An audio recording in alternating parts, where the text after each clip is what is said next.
Your job is just a hobby, isn't it? Just quit already. There was a sound as if something snapped. I didn't respond, and my husband smiled with satisfaction. Seeing his triumphant look, I realized the husband I once loved was no longer there.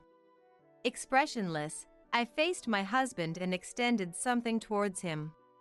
My name is Sophia, a 35-year-old housewife.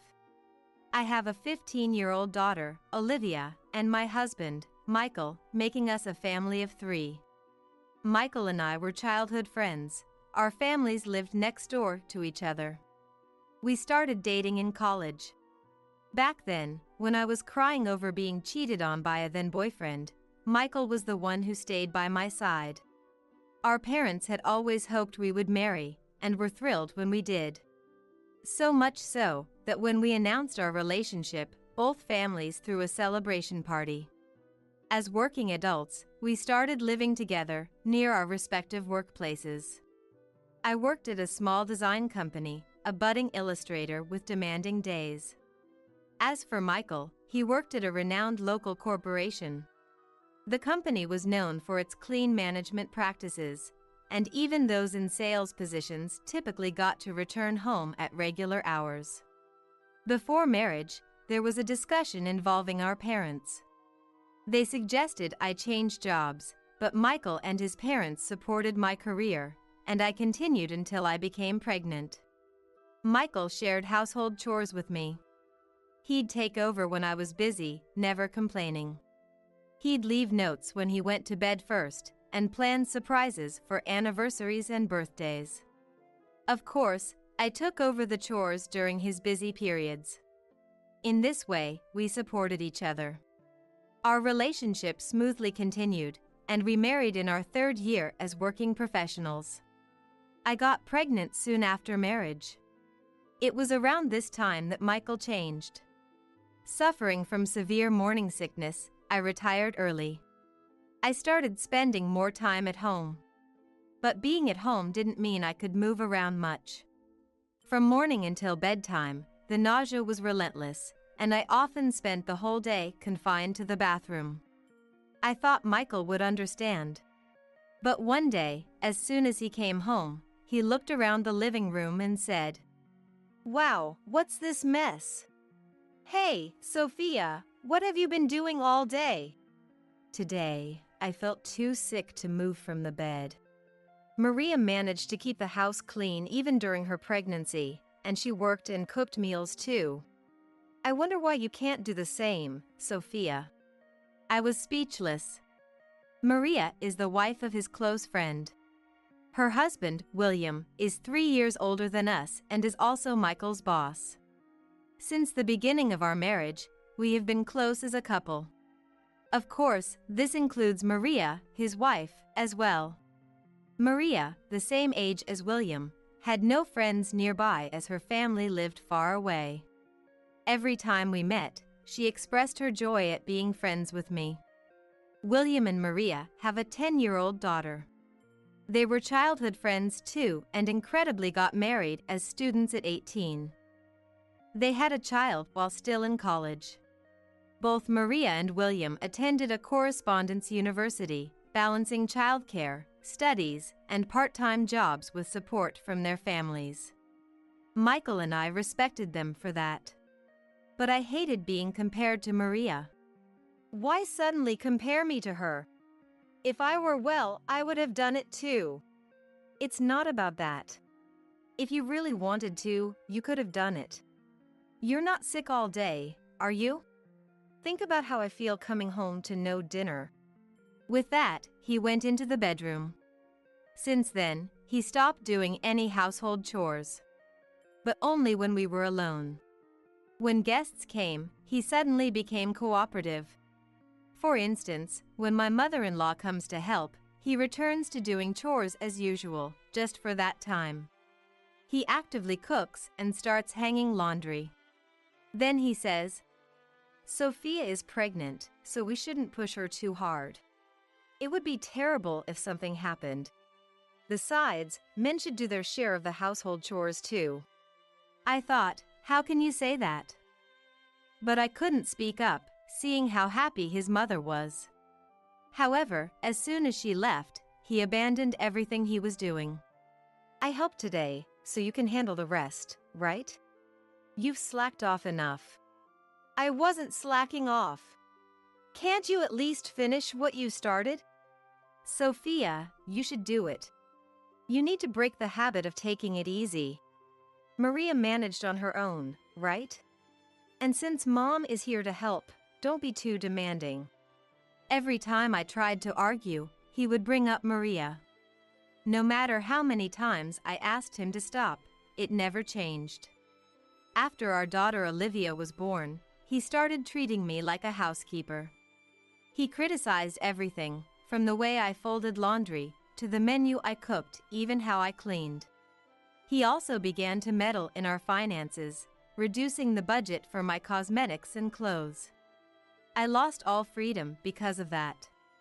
But when guests visited, he put on a show. Especially the day before we had commitments with his or my parents, or William and Maria, he would send me to the beauty salon. Then he would belittle the beautified me. He would tell everyone, I always tell Sophia she needs to stay beautiful. But she's always so modest. Everyone believed his charming words, so I couldn't tell the truth to anyone. I was afraid of ruining the relationship with my kind-in-laws. We lived like this for 10 years. After a decade, I got used to it. I learned to ignore his words and to think of him as just an ATM. We remained close with William and Maria, even after 10 years. However, Olivia started feeling uneasy about her father's behavior and finally confronted him. Dad, why do you always hide your bossy attitude when guests are around? What? That's not true. And that's just keeping up appearances. Surely you don't expect me to tell everyone that Mom can't handle the housework, right? I'm just covering for her so she doesn't get embarrassed. She looked unconvinced by his explanation. Seeing that, I started thinking about divorce. But having not worked for 10 years, I was worried about supporting myself and Olivia. Just when I was troubled, an unexpected contact came. It was from the design company I had left 10 years ago. The president told me that they had expanded the business and were looking for freelance illustrators. They thought of me, having worked there before. When I left, everyone had tried to persuade me to stay, saying they hoped I would return one day. I gratefully accepted the offer. However, I couldn't neglect the household chores. So, I initially took on a remote part-time position during a trial period. For half a year, I managed to balance work and household duties successfully. But Michael seemed unhappy with my remote work, increasing his snide remarks. Don't neglect the household chores for a low-paying part-time job. If you can't handle housework or support the finances, you're just a burden. That was his constant refrain. Olivia supported my work and helped with the chores when she got home. Michael would praise her for helping, but after she went to bed, he would make sarcastic comments to me. Still, I didn't let it bother me. The reason was that my savings were steadily growing. However, the problem was the reason for divorce. I wondered how to tell my kind-in-laws about the psychological abuse without shocking them too much. Since our homes were next to each other, I wanted to keep seeing them even after the divorce. While I was thinking about this, I received a call from someone. I have something I want to discuss. Can I come over to your house tomorrow? It was Rachel, the daughter of William and Maria. Rachel, now a college student, resembles Maria and is very beautiful. Moreover, she has a good personality and often plays a lot with Olivia. She wanting to talk? To me? I had a bad feeling about this, so I set a time when Olivia would be out for her lessons and prepared some snacks for the day. Sophia, long time no see. Rachel, it's been a while. What's this sudden talk about a consultation? I had her a seat and served her tea. Then she started talking, revealing shocking facts. Sophia, I'm really sorry. I'm in a relationship with Michael. Her words were completely unexpected. I thought it was a joke, but seeing her tearful eyes, I realized it was true. I'm a bit confused. Can you start from the beginning? Is it okay if I record this? Yes. At first, I didn't know it was Michael. We met on a dating site, and the photos were different. After about a month of messaging, he suggested we meet. I thought he was a college student like me, so I wanted to meet him. But when I got to the place, it was Michael. She started crying at that point. She must have been very shocked. I sat next to her, rubbing her back, and encouraged her to continue. I'm sorry, the hardest part must be for you.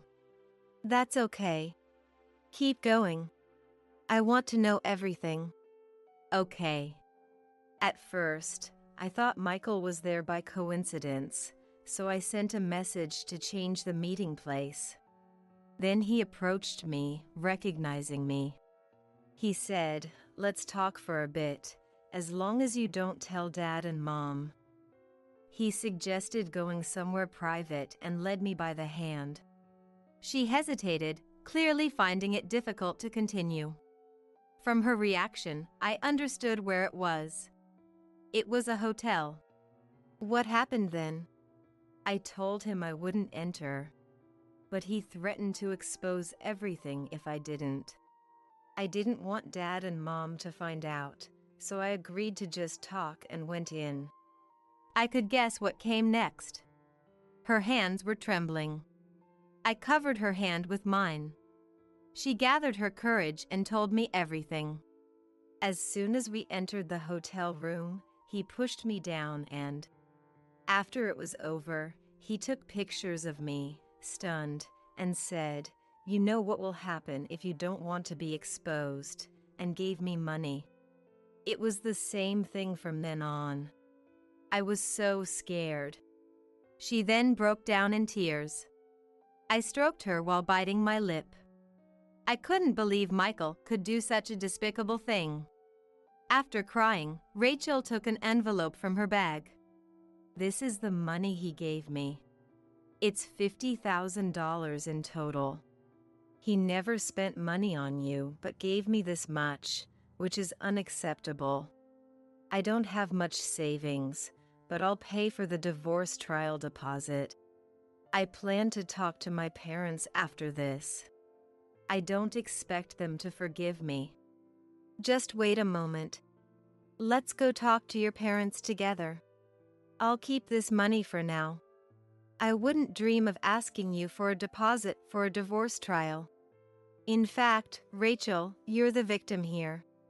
You could even file a police report if you wanted. She started crying again at my words. I contacted William and Maria, and without telling Michael, arranged for them to meet at our house. Since I couldn't let Olivia hear this, I arranged for her to stay overnight at her grandparents' house. She was delighted to go. When I told Michael, he said he'd also stay at his parents' house, so we decided to meet at our house. Then Rachel's parents, William and Maria, arrived. Rachel didn't seem able to talk, so I decided to tell them everything. After hearing it all, William and Maria were furious with Michael and then apologized to me. Sophia, I am so sorry we've caused you pain. No, it's not like that. Rachel is a victim. You don't need to apologize. I just need your cooperation. It's a relief you say so. We both are grateful. I'd punch him right now if I could. Tell us anything, we're here to help. Maria had been silent, but then she looked up at me. Sophia, Rachel is still an affair partner, no matter what. She should have spoken up honestly instead of complying because she was afraid of us finding out. But it's our fault too. We didn't have that kind of open relationship with her. I'm sorry for causing you trouble. Maria, with tears in her eyes, expressed her apology. I felt tears welling up too. After she looked up, I started discussing our plan. Actually, the $50,000 Michael gave Rachel, I don't think it's from our household money. I didn't receive any living expenses, but I did open his salary statements every month. Sure, his allowance was generous, but $50,000 in half a year? It's not possible. I haven't seen any debt collection letters, and his parents don't lend or borrow money.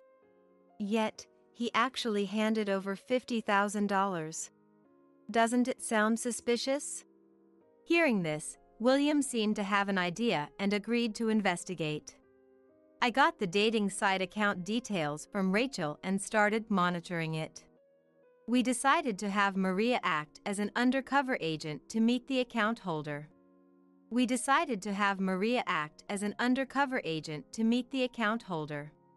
About a week later, they contacted me, saying, "We've gathered all the evidence." We then devised a plan. The execution place was my in-laws' house. Sorry for the sudden call, Abigail. Can we all talk next weekend? My parents and William's family will join too. From my call, my mother-in-law, Abigail, sensed something and agreed, asking to keep it a secret from Michael. I then got permission from Rachel and vaguely explained the situation to Olivia. She was shocked to learn about her father, but more upset about Rachel being hurt.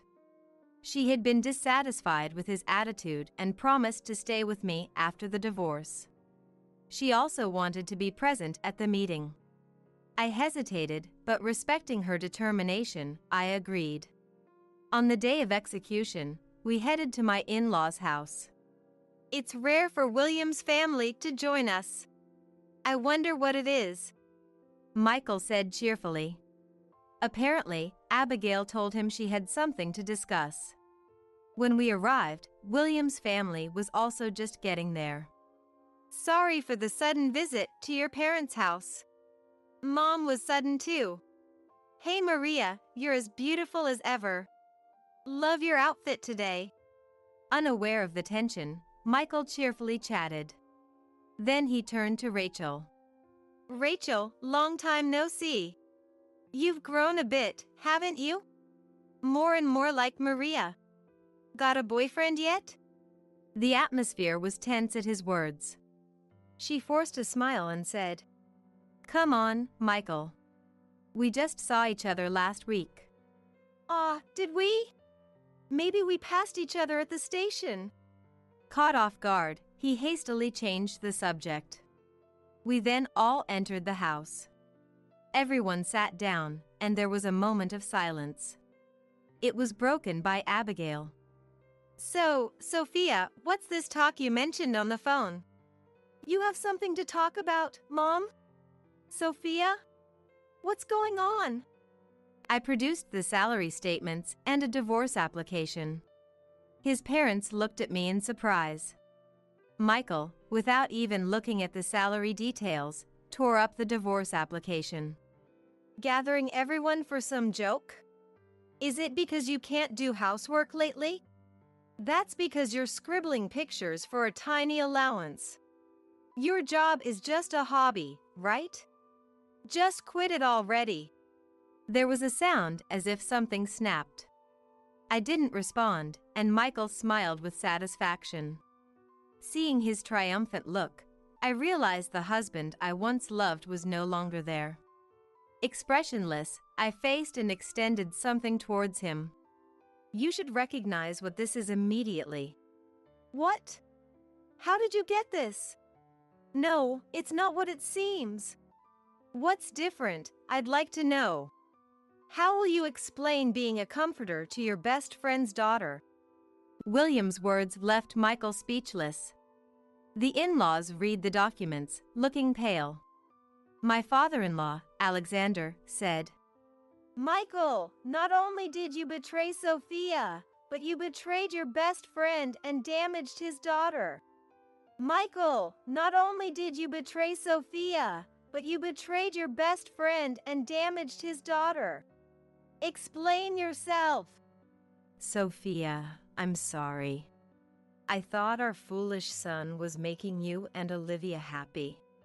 Alexander glared at Michael, his face red with anger, while Abigail wept. Michael, seemingly resigned, answered seriously. Since marrying Sophia, I fell for Maria at first sight. But she was married to William and even had a child. I couldn't ruin their happiness. And I cared for Sophia too, so I decided to marry her. But when she got pregnant, she barely moved. It annoyed me how she used her illness as an excuse. Maria was beautiful, perfect at housework and childcare, so I always wondered why Sophia couldn't do the same. And she couldn't do housework properly but started remote work. I couldn't stand it. She even made Olivia help with chores. What a terrible mother. But I didn't divorce her because Olivia was cute. I'm kind like that. Recently, I've been meeting women who resemble Maria through online dating. One of them was Rachel. I was thrilled when I found her. I lured her out using a different photo and manipulated her by mentioning William and his family. Being with Rachel, who looked just like Maria, made me happy. You're the worst. Maria and Rachel are different people. And threatening with photos? And that money you gave Rachel, it was the company's expenses, wasn't it? William's words made Michael snort. The in-laws were stunned. It was a shock to learn that their son, whom they had thought was kind, was the complete opposite. I'll just pay back the expenses with the divorce settlement money from Sophia. Sophia, you didn't do housework, so you should pay the divorce settlement. And child support too. Don't rely on me because you have no money. And I'll remarry Rachel. I get a wife who looks like Maria, and Olivia will be happy with a young mom. Plus, our kids will be cute.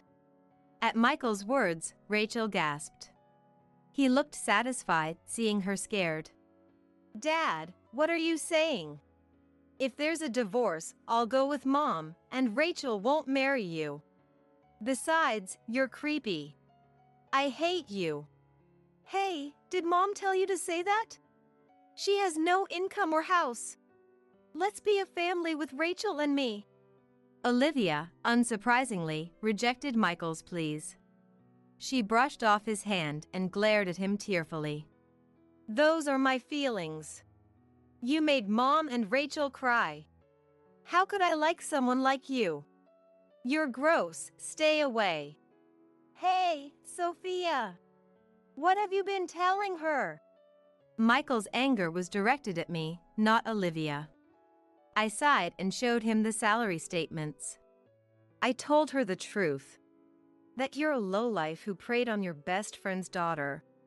And look at the payment section. I earn more than you. I'm becoming a full-time employee next month. Even as a part-timer, I'm a freelancer. I've been earning with the drawings you mocked. So there's no problem after the divorce. Michael, I'd love to hand you over to the police right now, but Rachel said she'll endure it for Olivia's sake. So I'll hold off. But the embezzlement is a different story. The boss already knows. Be prepared. Michael finally understood the gravity of the situation. He turned pale and sought help from his parents. But their response was the opposite of what he expected. We're cutting ties with you. You'll pay the embezzlement and divorce settlement money yourself, and you're not welcome here anymore. With a scumbag like you in the house, Sophia and Olivia won't be able to return. My in-laws rejected him. Then my father, Louis, who had been silent, spoke. Michael, I've known you since you were born, even when you were in your mother's womb. That's why I entrusted Sophia to you. But this outcome is disappointing. I never want to see you again. No, wait. Sophia, you won't divorce me, right? You love me, don't you?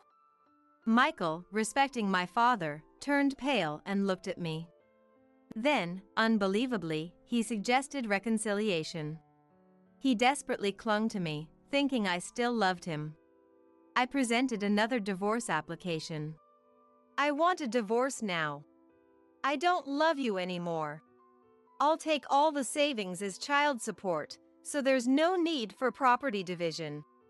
I won't take a divorce settlement from you, so pay Rachel.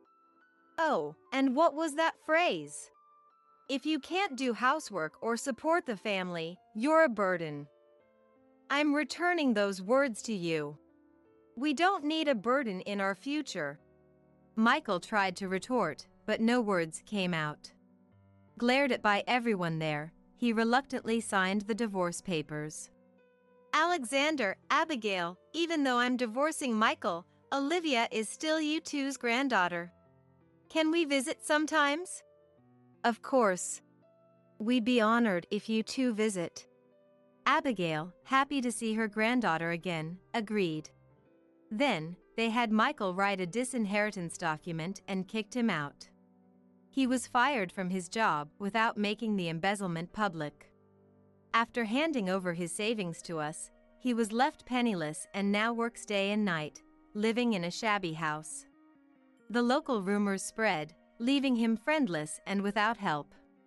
William's family moved. It seems they considered the possibility of Michael making a sudden appearance. We still keep in touch and occasionally go on trips together. We hesitated at first, but it was Rachel's wish. My career is going well, earning enough for Olivia and me. We even bought a newly built condominium and plan to move in next year. We look forward to living happily, doing what we love. How could I possibly receive a letter from Diana who has passed away? I was staring in shock at an envelope in my mailbox at home. The letter was from my mother-in-law Diana, whose funeral we had just finished yesterday. Diana had always been so kind to me since the beginning of my marriage, and I adored her.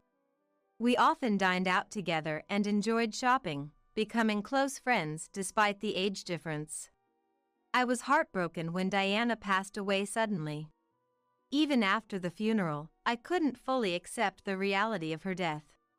So, when a letter from Diana arrived, I was incredibly surprised. Rushing to read it, I found something totally unexpected.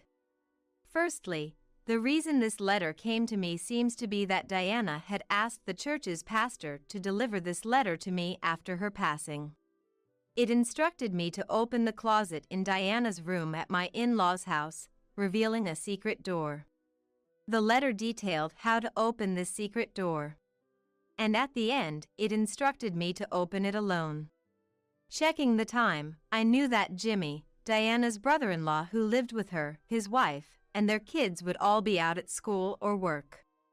I headed straight to my in-laws' house, used my key to get inside, and followed Diana's instructions to open the secret door in her closet by myself. Thank goodness, it opened. Relieved that it opened successfully, I checked what was inside. What is this? My name is Olivia. I'm a 35-year-old web designer working remotely.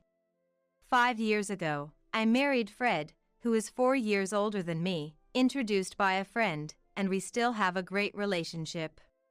However, we don't have any children yet. Both of us love kids and wanted to have them as soon as we got married, but unfortunately, we haven't been able to conceive. There was a time when I was deeply troubled and depressed about not being able to have children, but there was someone who always treated me kindly. That was my mother-in-law, Diana. Olivia, don't overthink it. There's no need to rush. How about we go to the new waffle shop by the station to change your mood? Diana always encouraged me and spoke kindly to me. She was bright, kind, and empathetic. I loved her for that. Diana saved me many times, and gradually, I worried less about not having children. My desire for children hasn't changed, but we've decided not to undergo serious fertility treatments and let nature take its course. My husband, Fred, often travels for work, so when Fred is away, Diana and I would go out for meals or shopping, just like friends despite our age difference. Diana lived close to where Fred and I lived, in the same house as my brother-in-law, Jimmy, and his family, who have 3 children. Though Diana seemed to get along well with Jimmy's family, Jimmy and his wife often hurled insults at us for not having children. Olivia, still no kids? We have 3 adorable ones, you know. It's like you're dishonoring your parents by not having any. Just cut ties with Diana already. Brittany, Jimmy's wife, would say such things with a triumphant look, and Jimmy would join in, mocking us. Brittany's right. Well, Fred has always been a bit of a loser, and even if you had kids, they'd probably be losers too. In the beginning, Fred and I would fight back against their cruel words. But as they never seemed to listen, we gradually stopped responding. We started to avoid Jimmy and his wife as much as possible. They were awful to us, but in front of Diana, they pretended to be nice. So Diana never knew their true nature. We didn't want to worry Diana unnecessarily, so we never told her about Jimmy and his wife's behavior. One holiday, Fred, Diana, and I planned to go out to eat. We headed to the in-laws' house at the agreed time. Usually, Diana would be waiting outside the front door, ready to go, but not this time. Huh? Is Diana not yet ready to go out today? That's unusual. She'll probably come out soon. Fred and I didn't think much of it and waited for Diana to come out. But even after 5 and then 10 minutes, she didn't appear, and she didn't answer her phone either. What's going on with Diana?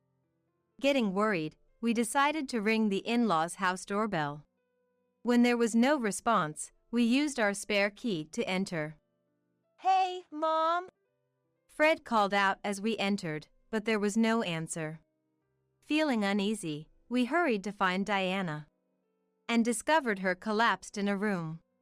Diana! I screamed as I ran to her, and Fred immediately called an ambulance.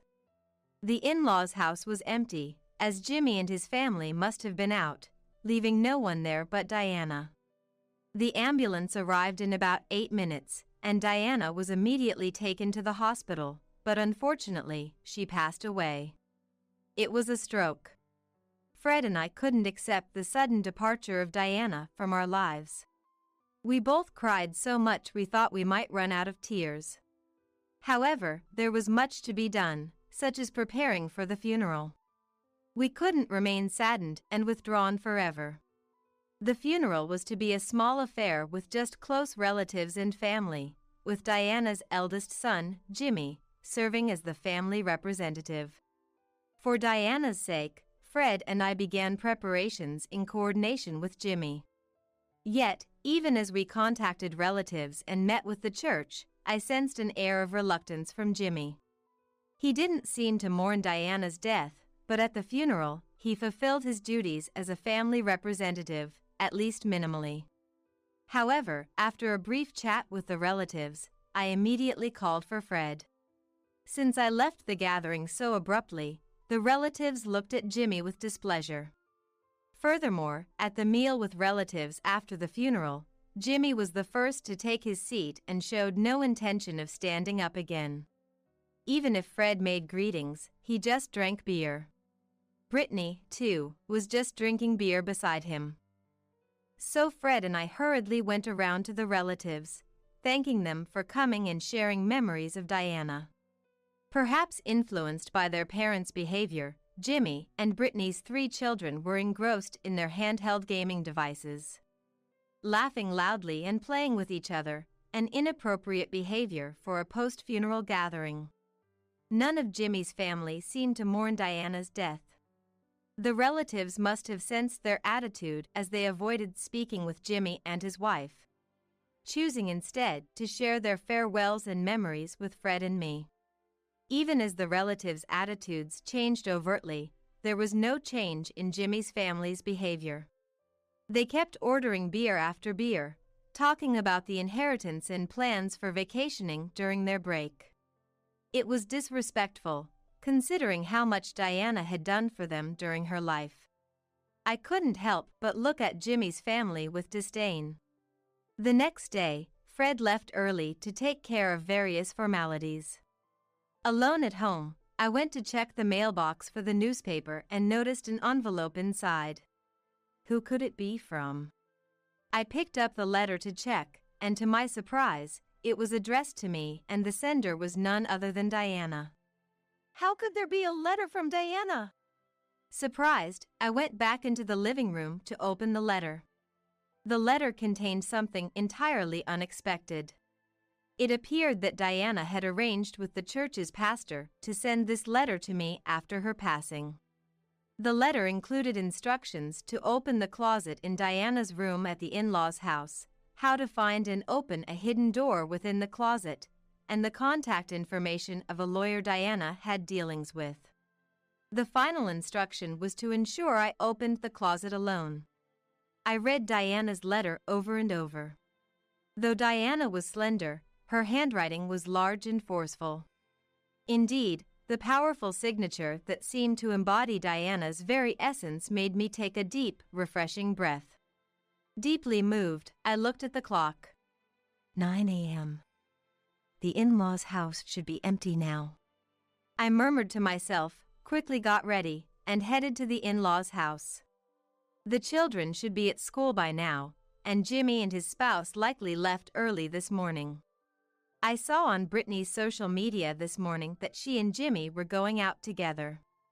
Despite it being the day after Diana's funeral, they seemed to be sending the kids to school and boasting about enjoying their day off using vacation time.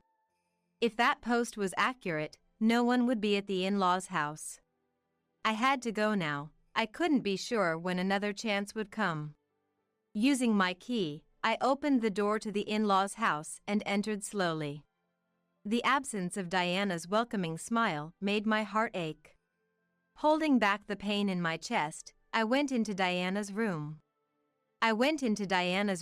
Opened the closet, and then reached for the hidden door inside, just as the letter had instructed.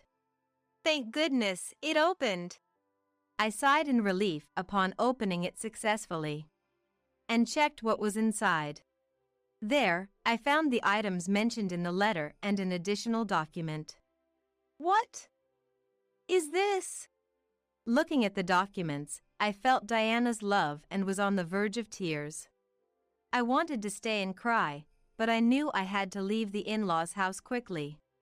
It would be disastrous if someone were to come back and see me here. That is because Diana's letter had instructed to do this alone. With the documents in hand, I returned home and contacted the lawyer mentioned in Diana's letter to inform them of her passing. Just as I was about to contact Fred and Jimmy's family to see if we could all get together this weekend, I received a message. It was from Brittany. The message said they had important news and wanted everyone to gather at the in-laws' house this weekend. What could Brittany possibly want to discuss? I have nothing but a bad feeling about this. I was skeptical, but it seemed odd to refuse, so I decided to accept Brittany's suggestion. When Fred and I arrived at the in-laws' house over the weekend, I joined the meeting feeling tense. Jimmy and Brittany were smirking unpleasantly, and their 3 children were not present. Likely left with someone else.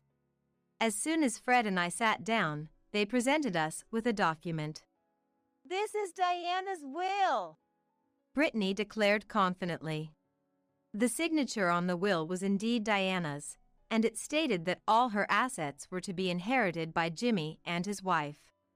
It says here that we, the couple, are to inherit the entire estate, doesn't it? So, you guys won't get a single cent from the inheritance. Too bad. Jimmy laughed vulgarly, his face twisted in an ugly grin. Fred was perplexed, but I silently stood up and returned with Mr. Smith, the lawyer who had been waiting outside. Who is this? Jimmy and Brittany were confused by the sudden appearance of the lawyer. Fred was also surprised, not knowing the lawyer had been waiting outside. This is Mr. Smith, a lawyer who Diana had been close with for many years.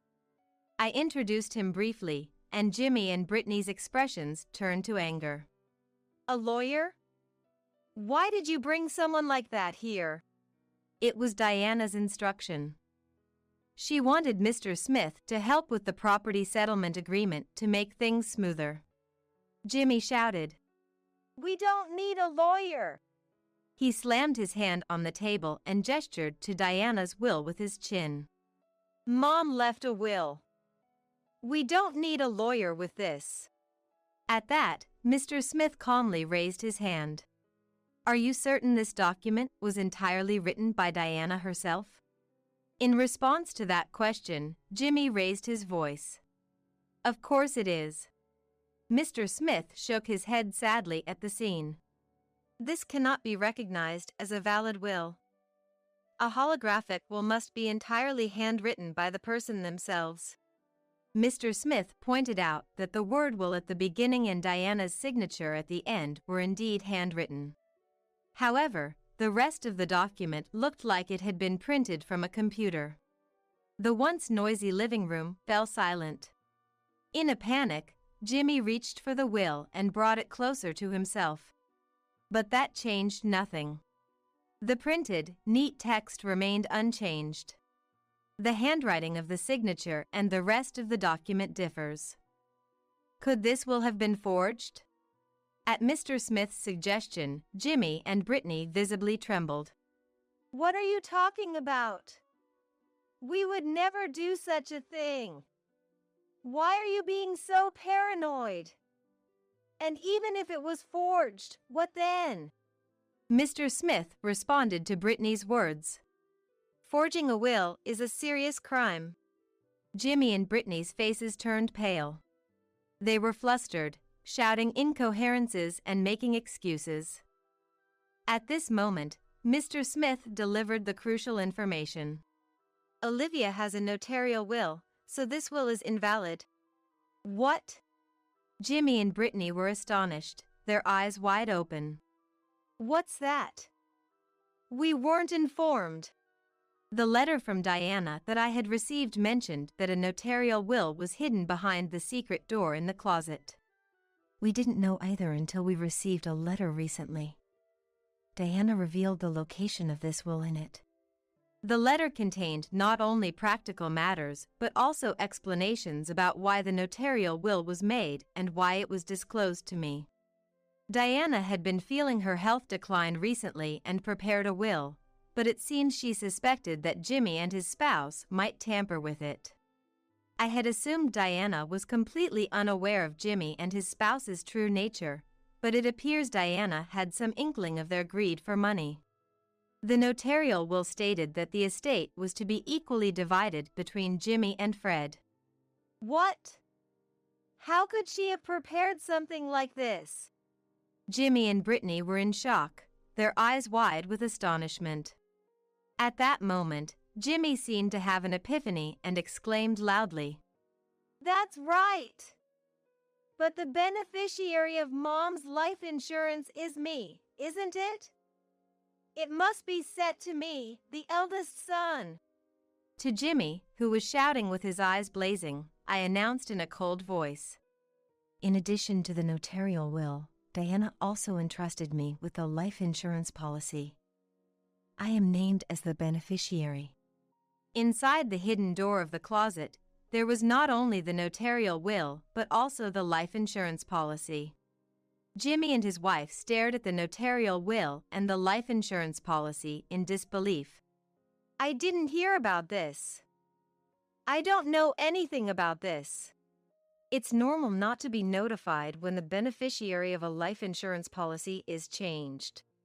Jimmy protested, banging on the table, but Mr. Smith was firm. Fred, looking puzzled, asked me, When did Mom entrust Olivia with these? I had no idea. Did she not want to tell me? I smiled at Fred and explained. It was written in the letter from Diana.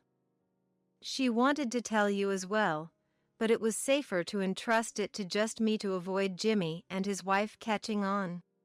I see. You and Mom were really close, after all. While Fred and I were talking, Brittany interrupted us hysterically. I won't accept this. Why should you, who never even showed Diana your children, inherit her estate? This is ridiculous. I can't accept this at all. That's right.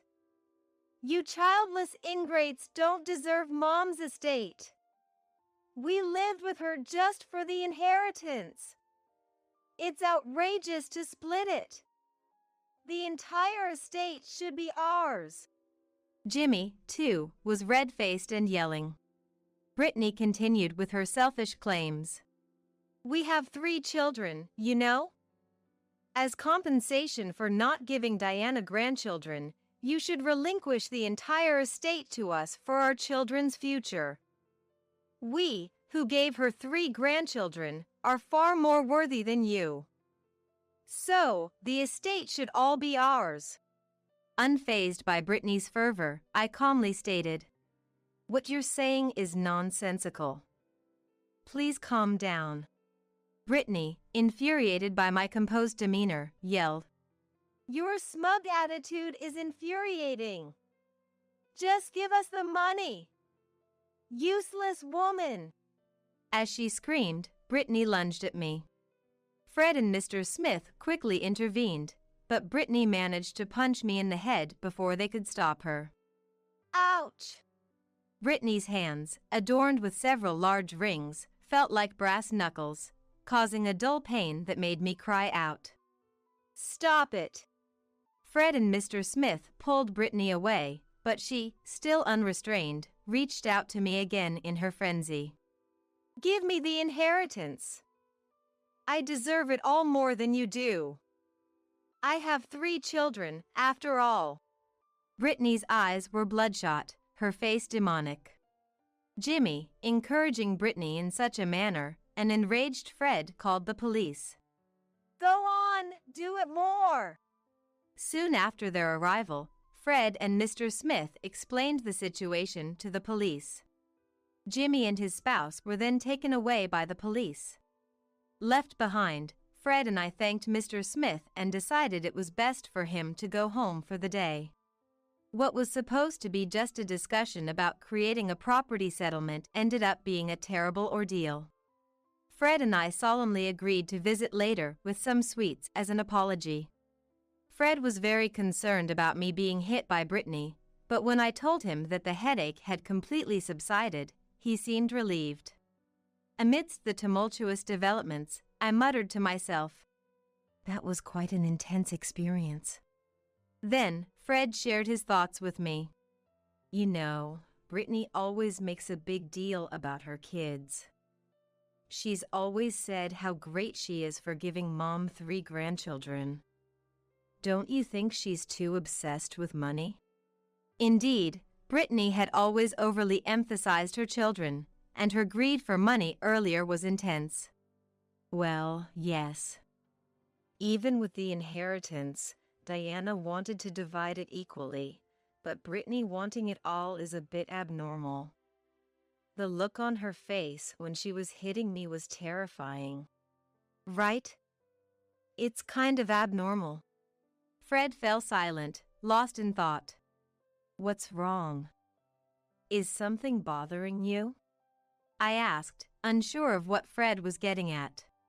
Yeah. There's something I've been thinking about. I want to suggest to my brother that we should do DNA testing for his 3 children. I was taken aback by Fred's unexpected suggestion. DNA testing? Yes. And I'm thinking of suggesting an investigation into Brittany's background too. Something just doesn't sit right with me. It's just a hunch. Although I felt it might be unnecessary, I knew Fred's instincts had often been right in the past. All right. If you think so, let's propose it to Jimmy. When Fred brought up the matter with Jimmy, Jimmy ridiculed and yelled at him fiercely. Just because you can't have kids, don't go doubting mine. Though Jimmy shouted in protest, he snatched the DNA testing information from Fred as they parted, which might indicate some underlying concern on his part. The first results to come in were from the DNA testing of Jimmy and the children. It turned out that the two youngest were not biologically related to Jimmy. I had my suspicions about the youngest since they didn't really resemble either parent, but the middle child too. Fred was speechless. Perhaps motivated by the results, Jimmy also conducted a thorough investigation into Brittany's background. It was revealed that Brittany had relationships with multiple men even before marrying Jimmy. Moreover, she had recently been discovered by the wives of her lovers, who then demanded compensation from her. Brittany, who spent more time at home than Jimmy, had been meticulously hiding this correspondence. The total amount of compensation demanded was far beyond what could be covered by Brittany's salary or savings. As a result, Brittany was desperately trying to secure Diana's entire estate for herself. Naturally, this led to a violent confrontation between Jimmy and Brittany, throwing objects at each other and engaging in a physical fight. Their confrontation escalated to the point where blood was shed, and a neighbor, unable to tolerate the noise any longer, called the police. The arriving officers ended up taking both parties away. Already under scrutiny for forging Diana's will, now they've committed an assault as well. When the police investigated the two, it seems they uncovered numerous other offenses, including theft and harassing wealthy individuals. As a result, Jimmy and his spouse were sentenced to prison. Fred and I were deeply troubled about what to do with the 3 children left behind. With Diana gone, we were their closest relatives. We considered taking them in, but ultimately decided against it. The children had fully absorbed their parents' attitudes, openly disparaging us as incapable and childless. The eldest, Ricky, 14, was certainly old enough to understand right from wrong, and even the youngest, at 7, should have some sense of appropriate behavior. Yet, each time they saw us, all 3 sneered and hurled insults. Even with their parents' arrest and being at the heart of the turmoil, their attitudes remained unchanged. We'd be doing you childless losers a favor by letting you raise us. We never expected such words from a 14-year-old. Faced with such hostility, we felt neither love for the children nor the belief that we could raise them to be decent individuals. In the end, we contacted Brittany's parents and decided to cease all involvement with the children. It seemed the children themselves understood our firm stance, as Ricky remarked. We'd rather stay in a rundown house than staying with a useless couple without kids. We felt this was for the best, especially since they expressed such sentiments. It's worth noting that we never disclosed to the children the fact that the 2 younger ones were not biologically related to Jimmy. Whether to reveal the truth or not is something we've left to Jimmy, Brittany, and their relatives. Fred and I decided to use the estate Diana left us to make a fresh start by moving to a distant location. It was a place rich in nature with lots of greenery, and both Fred and I were able to fit in quickly. There's a charming waffle shop near our new home, and every time we pass by, I think of Diana and how I would have loved to take her there if she were still alive. Soon after we moved, I was blessed with the child I had long wished for. When I used the pregnancy test and saw the positive result appear, I couldn't help but shout in surprise and overwhelming joy. Later, when I went to the obstetrician-gynecologist and had it confirmed by the doctor, I was assured that I was indeed pregnant without a doubt. Fred and I embraced, both of us shedding tears of joy. I couldn't help but think how happy Diana would have been if she were still alive to witness this. Additionally, the business plan I had been quietly preparing is progressing well. Both Fred and I are working hard for our forthcoming child, leading fulfilling lives filled with happiness.